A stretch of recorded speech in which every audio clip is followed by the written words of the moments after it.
Can you read this, Henry? Let me take a look. Yes, this is in German. It says, "Go, don't ever come back, go to the gate." Gate? Sounds very familiar to me. I once had a customer who came here every week to pick up some books he'd ordered. He was not very talkative and often looked lost in his own thoughts, but I remember he often called the place he lives the Gate. Later I learned that he lived in that cursed mansion that stands alone, far off in the wilderness. Do you know his name? I don't really remember. He stopped coming here a long time ago. He was an old man. He could have passed away. What can you tell me about him? As I said, he often looked very deep in thought. When I went down to the cellar to get his order, I could often hear him talking to himself. He was old, but I always thought he was younger than he looked. I never saw him around except the times he came for his orders. Jacob could probably tell you more about him. His father worked there as a servant. Jacob lives in the old White House right in front of the Howling Wolf statue. You can't miss it. What kind of books did he usually order? Most of them were about magic, astrology, occultism and demonology. And I remember those books were very hard to get. Sometimes it took weeks to find a particular one. Some of them were written in languages I'd never even seen before. Why did you call that mansion cursed? Just out of habit, really.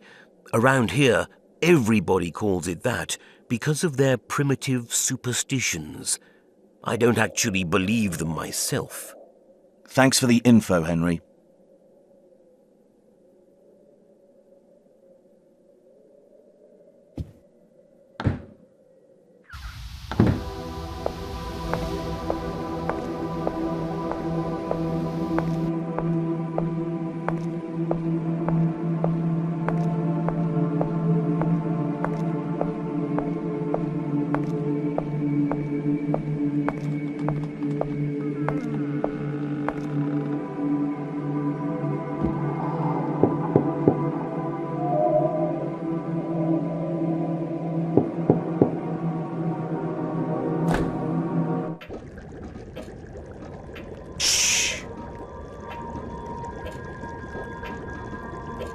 Hello, my name is Howard.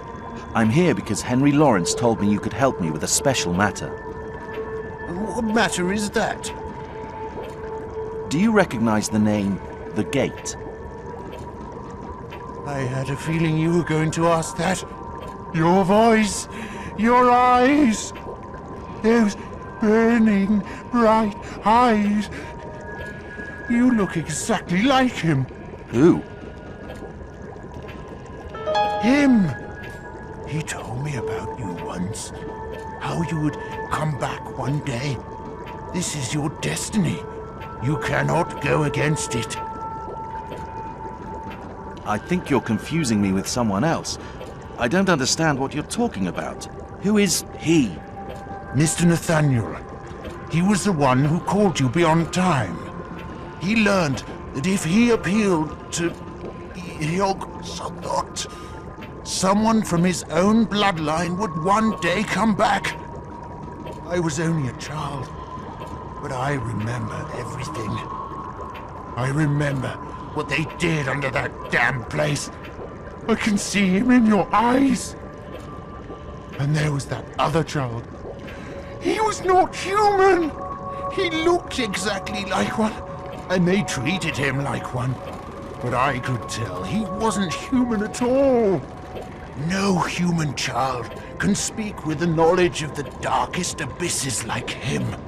None can speak about the heathen arcane knowledge of the darkest ages, which are veiled from the eyes of simple men like us.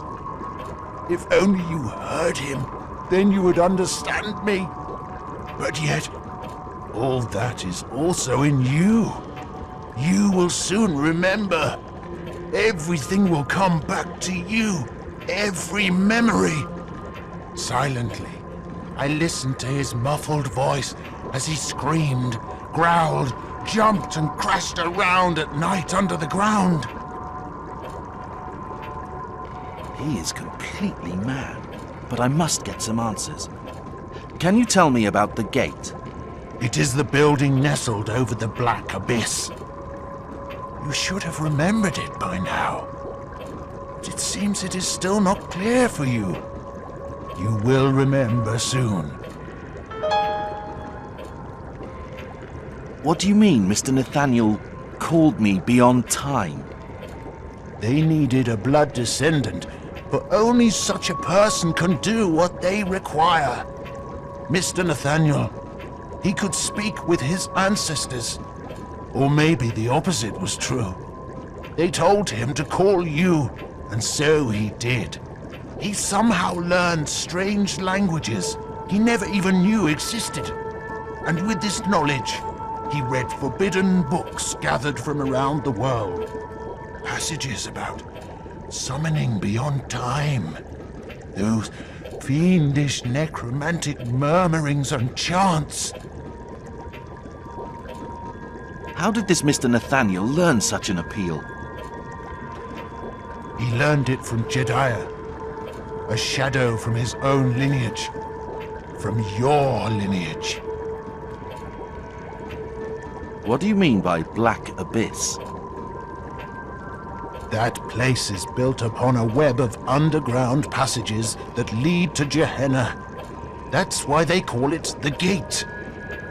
It is the gate to the unlit hell beneath the surface that hides unimaginable secrets from our eyes. What child? The child Mr. Nathaniel was told to take in. He took him into his home, despite strong opposition from Mrs. Ingrid, his wife. During the early days, the child often suffered serious seizures, and they had to lock him up after he murdered a maid. It was horrible.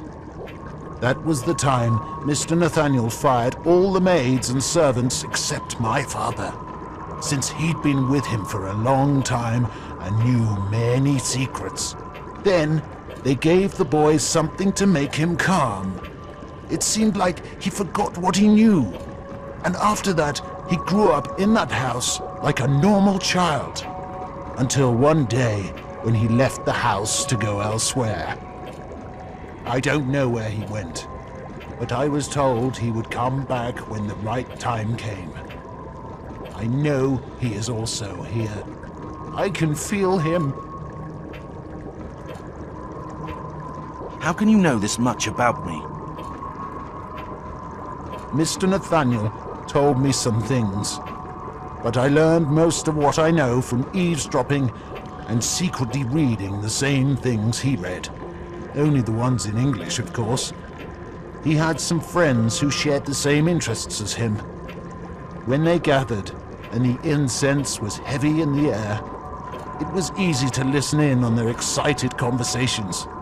They often talked about you and some others who are like you.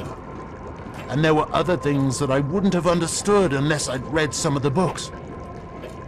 His wife, that poor woman, hated his friends and the topics they spoke about in those heathen meetings. Once, she tried to escape, but he brought her back and locked her up in her room. She died there. But he was not like that originally. The only mistake he made was moving into that house of his ancestors after he married. But maybe it was a fate he could not fight against. Who is this Jedediah? I don't know. I only know his name, and that he was from Nathaniel's bloodline. I once read in one of the books that even if you kill the physical body of some people, it doesn't mean they're really dead. and will disappear from this world. They can find a way to come back, and then silently wait for their time to come. Who told him to take the child in? I don't know. It was so sudden. One particularly stormy night, a stranger came with that child. He was a tall and dangerous-looking man. All the servants were frightened of him at first sight. Yet he himself seemed afraid of the child. I listened to their conversation and learned that he could hardly speak our language. So he spoke with Mr. Nathaniel in a language that only he seemed to know. Only 2 days later did we really discover why he came. He'd brought the child from a distant place for Mr. Nathaniel to raise, and he accepted the boy in without hesitation. But he never explained why he agreed to do it. Why did Mrs. Ingrid want to escape?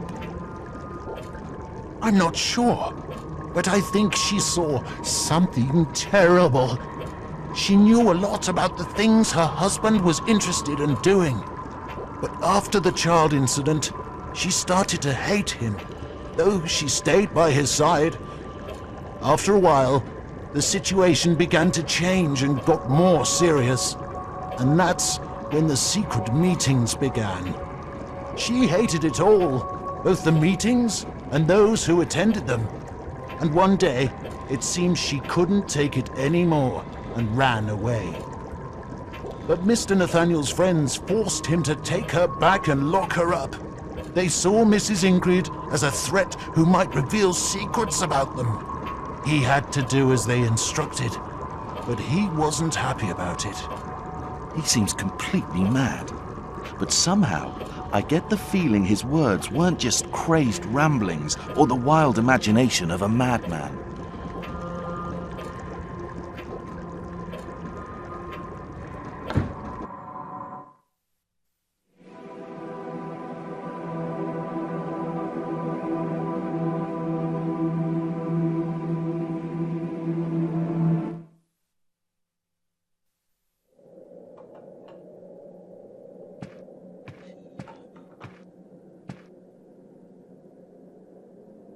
I heard some unpleasant rumors about a mansion outside of town.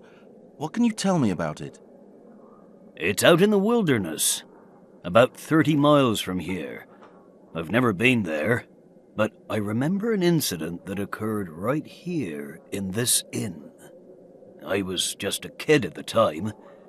One night, an old woman with a dark veil covering most of her face came from that house and stayed here a short while, until she was forcefully taken back by a group of old men with fake beards. Nobody knows who they were, but it was obvious she had secretly escaped from them. I think she was waiting for the train to take her away from here. But they took her back against her will. I was very young then, but I remember it like it was yesterday. When she saw them, she shrieked with fear. Some words were in Latin, I think. We never heard of her again. I've also heard some very bad stories about barbaric rites that take place at particular times of the year. That's why nobody wants to visit that house. It's empty now, but most of the people are afraid even to go too near it anymore. Very interesting. How can I get there? It's impossible to get there on foot at this time of year. Roads will be covered with snow, and it would be too dangerous to walk through the woods full of hungry wolves. I think maybe Herbert could help you. He passes near it because of his work. What room did the lady from that mansion stay in? I can't remember precisely, but she stayed in one of the rooms on the first floor. Where can I find this Herbert? You're in luck. He's right back there, eating alone. Thanks. If you want, I can speak with Herbert for you. He doesn't like to speak with strangers, but I am sure I can persuade him. That would be great.